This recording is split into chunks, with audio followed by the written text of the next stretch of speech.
ನಮಸ್ಕಾರ ರೀ ಎಲ್ಲರಿಗೂ. ನಾನು ಗೀತಾ. ಸೊ ಇವತ್ತು ಎಗ್ ಕರಿ ಮಾಡತ್ತನು. ಇದು ಅನ್ನದಾಗಿರ್ಬೋದು, ಆಮೇಲೆ ಚಪಾತಿ ಒಳಗಾಗಿರ್ಬೋದು, ಆಮೇಲೆ ಏನೈತಿ ರೊಟ್ಟಿ ಒಳಗಾಗಿರ್ಬೋದು, ಪರೋಟ ಆಗಲಿ, ಪುರಿ ಆಗಲಿ, ದೋಸೆ ಆಗಲಿ ಯಾವುದಕ್ಕಂದು ಎಲ್ಲದಕ್ಕೂ ಹೊಂತೈತ್ರಿ. ಅಷ್ಟು ಈಸಿನೂ ಮಾಡ್ಕೊಳಕ್ಕೂ ಈಸಿ. ಸೊ ಹಾಗಾಗಿ ಬರ್ರಿ ತೋರಿಸ್ತಾನು ವಿಡಿಯೋನ ಎಗ್ ಕರಿ ಹೆಂಗೆ ಮಾಡಿದಾನಂತ. ಪ್ಲೀಸ್ ಪೂರ್ತಿ ವಿಡಿಯೋ ನೋಡಿ, ಸ್ಕಿಪ್ ಮಾಡೋಕ್ಕೆ ಹೋಗಬೇಡ್ರಿ. ವಿಡಿಯೋ ಇಷ್ಟ ಆದರೆ ಲೈಕ್ ಕೊಡಿ ವಿಡಿಯೋಕ್ಕೊಂದು. ಬರ್ರಿ ಫ್ರೆಂಡ್ಸ್, ಅದಕ್ಕೆ ಏನೇನು ಮಾಡಬೇಕಂತ ತೋರಿಸ್ತಾನಂತ. ಫಸ್ಟಿಗೆ ಏನೈತಿ ಗೊತ್ತಲ್ಲ ನಿಮಗೆಲ್ಲರಿಗೂ. ಫಸ್ಟಿಗೆ ತತ್ತಿ ಕುದಿಸ್ಕೊಳಕತ್ತೀನಿ ನೋಡ್ರಿ. ನಾನು ತತ್ತಿ ಕುದಿಸ್ಕೊಂಡು ನಾನು ಒಂದು ತತ್ತಿ ಒಡೆದೈತ್ರಿಪ್ಪ ಅದ್ರೊಳಗೆ. ಸೊ ಹಾಗಾಗಿ ಹಂಗೆ ಕಾಣತೈತಿ. ಒಡಕ್ಕೆ ಒಂದು ತತ್ತಿ ಒಡೆದ್ಬಿಟ್ಟೈತ್ರಿ ಅದು.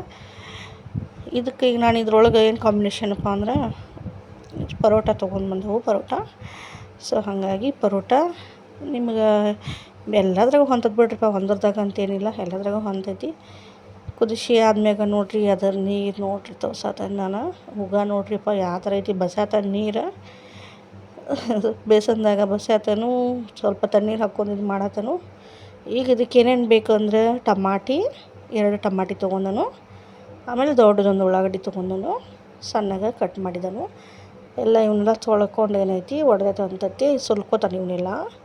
ಸುಲ್ಕೊಂಡಾದ್ಮ್ಯಾಗ ತೋರಿಸ್ತಾನೆ ನಿಮ್ಗೆ. ಸುಲಿಯತಾನೆ ನೋಡ್ರಿ ಈಗ.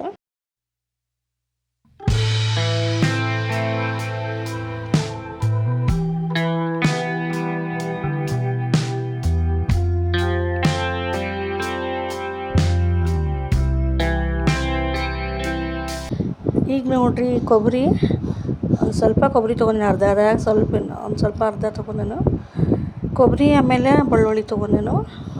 ಪೇಸ್ಟ್ ಅತಿ ಏನೈತಿ ಇದ್ರೊಳಗೆ ಹಾಕಿದ್ದಾನೆ. ಆಮೇಲೆ ಹಾಕ್ತೀನಿ ಪೇಸ್ಟು.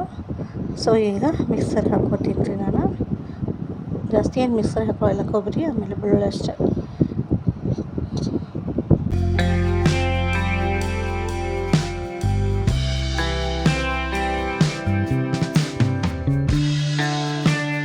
ಕೊಬ್ಬರಿ ಹರ್ಕೊಂಡು ಬಂದೆ. ಈಗೇನೈತಿ ಎಣ್ಣೆ ಕಾಸಾಕಿಟ್ಟಿದ್ದೆ. ಎಣ್ಣೆ ಒಳಗೆ ಸ್ವಲ್ಪ ಪಲಾವ್ ಎಲೆ 2 ಒಂದ್ರದಾಗ 2 ಮಾಡಿದನು. ಆಮೇಲೆ ಐತಿ ಅದು ಇವ್ರಿ ಚಕ್ಕೆ 2 ತೊಗೊಂಡಿನಿ. ಆಮ್ಯಾಗ ಜೀರಿಗೆ ಸಾಸ್ಮೆ ಹಾಕಿದ್ದಾನೆ. ಈಗ ಜೀರಿಗೆ ಸಾಸ್ಮೆ ಆದಮೇಲೆ ಸ್ವಲ್ಪ ಚಟ್ಪಟ ಅನ್ನತೈತಿಲ್ಲ, ಸ್ವಲ್ಪ ಚಟ್ಪಟ ಆದಮೇಲೆ ಏನೈತಿ ಉಳ್ಳಾಗಡ್ಡಿ ಹಾಕೊಳ್ಳೋಣಂತ. ಈಗ ನೋಡ್ಬೋದು, ಈಗ ಉಳ್ಳಾಗಡ್ಡಿ ಹಾಕೋತಾನೆ. ಉಳ್ಳಾಗಡ್ಡಿ ಸ್ವಲ್ಪ ಇದಾಗಲಿ, ಗೋಲ್ಡನ್ ಬ್ರೌನ್ ಬರಬೇಕಲ್ಲ, ಅದು ಸ್ವಲ್ಪ ಹಾಕಿ. ಆಮ್ಯಾಗ ಏನೈತಿ ಉಳ್ಳಾಗಡ್ಡಿ ಸ್ವಲ್ಪ ಬಾಯ್ಲ್ ಮಾಡ್ಕೊತಾನೆ. ಬಾಯ್ಲ್ ಮಾಡ್ಕೊಂಡಾದ್ಮ್ಯಾಗ ಟಮಾಟೆ ಹಾಕೊಳ್ಳೋಣಂತ. ಸ್ವಲ್ಪ ಜಲ್ದಿ ಫ್ರೈ ಹಾಕ್ಬೇಕು ಉಳ್ಳಾಗಡ್ಡಿ ಅಂತ ನಾ ಏನು ಮಾಡಿದ್ನಿ, ಸ್ವಲ್ಪ ಉಪ್ಪು ಹಾಕಿದ್ದೀನಿ ನೋಡಿರಿ. ಅದಕ್ಕೆ ಟ್ರಿಕ್ ನೋಡಿರಿ ಇದು. ಏನಾರು ಅರ್ಜೆಂಟ್ ಇದ್ದರೆ ಜಲ್ದಿನ ಸ್ವಲ್ಪ ಅಡುಗೆ ಹಾಕ್ಬೇಕಂದ್ರೆ ಜಲ್ದಿ ಇದು ಆಗ್ಬೇಕಂದ್ರೆ ಗೋಲ್ಡನ್ ಬ್ರೌನ್ ಬರ್ಬೇಕಂದ್ರೆ ಏನು ಮಾಡ್ಬೇಕು ಗೊತ್ತೈತಿ, ಉಪ್ಪು ಹಾಕ್ಬೇಕು ನೋಡಿರಿ. ಅದಕ್ಕೆ ಸ್ವಲ್ಪ ಉಪ್ಪು ಹಾಕಿ ತಿರುಗಾಡಿದ್ರಂದ್ರೆ ಗೋಲ್ಡನ್ ಬ್ರೌನ್ ಬರ್ತೈತಿ. 1-2 ಸೆಕೆಂಡ್ ಏನೈತಿ ಕೈ ಆಡಿಸ್ರಿ. ಈಗ ನೆಕ್ಸ್ಟ್ ನೋಡಿರಿ ಈ ಥರ ಆಯ್ತು. ನೆಕ್ಸ್ಟ್ ಏನೈತಿ ಟಮಾಟಿ ಹಾಕ್ಕೊಂಡಾನು. ಈಗ 2 ಟಮಾಟಿ ಕಟ್ ಮಾಡಿದ್ನಲ್ಲ, ಹಾಗಾಗಿ 2 ಟಮಾಟಿ ಹಾಕ್ಕೊಂಡಾನು. ಟಮಾಟಿ ಉಳ್ಳಾಗಡ್ಡಿ ಸ್ವಲ್ಪ ಜಲ್ದಿನ ಇದಾಗಲಿ ಅಂತ ಏನು ಮಾಡಿದನು, ಅರಿಶಿನ ಪುಡಿ ಹಾಕ್ಕೊಂಡನು. ಅರಿಶಿನ ಪುಡಿ ಸ್ವಲ್ಪ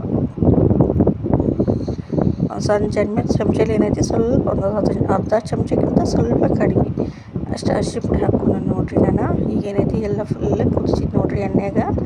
ಲಾಸ್ಟಿಗೆ ಏನೈತಿ ಸೋಯಾ ಸಾಸು, ಆಮೇಲೆ ಸ್ವಲ್ಪ ಖಾರ ಪುಡಿ, ಮಸಾಲೆ ಪೇಸ್ಟು ಹಾಕ್ಕೊಂಡೆ ನಾನು. ಹಾಕ್ಕೊಂಡಾದ್ಮೇಲೆ ಏನೈತಿ ನೋಡಿರಿ, ಇಲ್ಲಿ ಸ್ವಲ್ಪ ಕೊಬ್ಬರಿ ತತ್ತಿ ಕುದಿಸಿದ್ನಲ್ಲ, ತತ್ತಿ ಹಾಕ್ಕೊಂಡು ನಾನು. ಸೊ ಇನ್ನೇನೈತಿ ನೆಕ್ಸ್ಟು ಕಲಸಾಡ್ತೀನಿ ರೀ ಇವನ್ನೆಲ್ಲ. ನೋಡ್ಬೋದು ಯಾವ ಥರ ಕಾಣತೈತಿ ಅಂತ. ನಮ್ಮದು ಅಂಡ ಕರಿ ರೆಡಿ ಆಯ್ತು ನೋಡ್ರಿಪ್ಪ. ಏನಿಲ್ಲ, ದೊಡ್ಡ ಈಸಿ. ಸ್ವಲ್ಪ ಲಾಸ್ಟಿಗೆ ಏನೈತಿ ಸ್ವಲ್ಪ ಕೊತ್ತಂಬರಿ ಹಾಕಿ ಇದನ್ನು ಮಾಡಿಬಿಟ್ರೆ ಮುಗೀತು. ಸೂಪರಾಗಿ ರೆಡಿ ಆಕೈತಿ. ಸರ್ವ್ ಮಾಡಿಬಿಟ್ರೆ ಮುಗೀತು ನೋಡಿರಿ. ಕುದ್ಮೇಲೆ ಇಷ್ಟು ಚಂದ ಕಾಣ್ತೈತಿ. ನೋಡಿದ ತಕ್ಷಣ ಬಾಯಾಗ ನೀರು ಬರ್ತಾವೆ, ಹಂಗಾಗೈತಿ. ಭಾರಿ ಆಕೈತ್ರಿಪ್ಪ, ಸೂಪರ್ ಟೇಸ್ಟ್ ಕೊಡ್ತೈತಿ. ಟ್ರೈ ಮಾಡಿರಿ ನೀವು ಒಂದ್ಸಲ ಮನೆಯಾಗ. ಐ ಹೋಪ್ ಈ ವಿಡಿಯೋ ಎಲ್ಲರಿಗೂ ಇಷ್ಟ ಆಗೈತೆ ಅಂತ ಭಾವಿಸ್ತೀನಿ. ಸೊ ಮತ್ತೊಂದು ವಿಡಿಯೋಗೆ ಮತ್ತೆ ಭೇಟಿ ಆಗ್ತೀನಿ. ಅಲ್ಲಿವರೆಗೂ ಎಲ್ಲರಿಗೂ bye bye, take care, thank you so much. Video ಇಷ್ಟ ಆದರೆ ವಿಡಿಯೋಕ್ಕೊಂದು ಲೈಕ್ ಕೊಡೋದು ಮಾತ್ರ ಮರಿಬೇಡ್ರಿ.